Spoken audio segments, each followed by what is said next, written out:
If you want to install Dynamic Island on Google Pixel 10 Pro XL, then in that case we need to open the Play Store and we need to download an app that allows us to get the Dynamic Island. So we're gonna use search and you can type Dynamic Island in order to find all apps that provide this feature. And in my case, I'm gonna use this one, Dynamic Spot. And we're gonna install it. Of course, feel free to try any other app in case you don't like this one.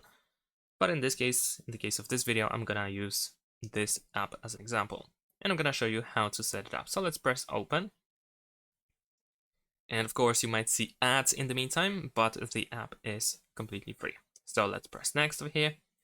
And we have the setup. So first we can tap on select apps in order to choose apps that should be working with the dynamic island. So if you receive some sort of notifications, then they will be displayed on this dynamic island.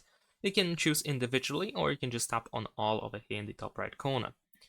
Now, besides that, we have notification access, so we need to tap over here, and in this screen we need to select our app, and we need to allow notification access. Then we need to grant access to draw on screen, press allow, and then tap again on the same button in order to go next.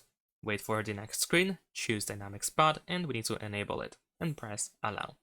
Alright, now we can press done. We have the Pro offer, but we can close it by tapping on X in the top right corner.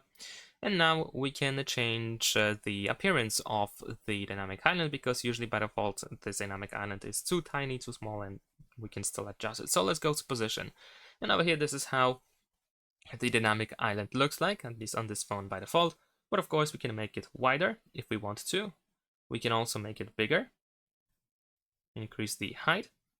And we can change the vertical position as well to place it in the middle with the front camera. I think more or less it looks pretty well, so I'm gonna leave it as it is right now. Of course, we have some additional options here if you want to. If you want to choose once again which apps should be working with the dynamic island, then in this app we can go to notifications. Let's try again. Then we have apps, and you can once again choose. And that is pretty much it. Thanks for watching, leave a like and subscribe.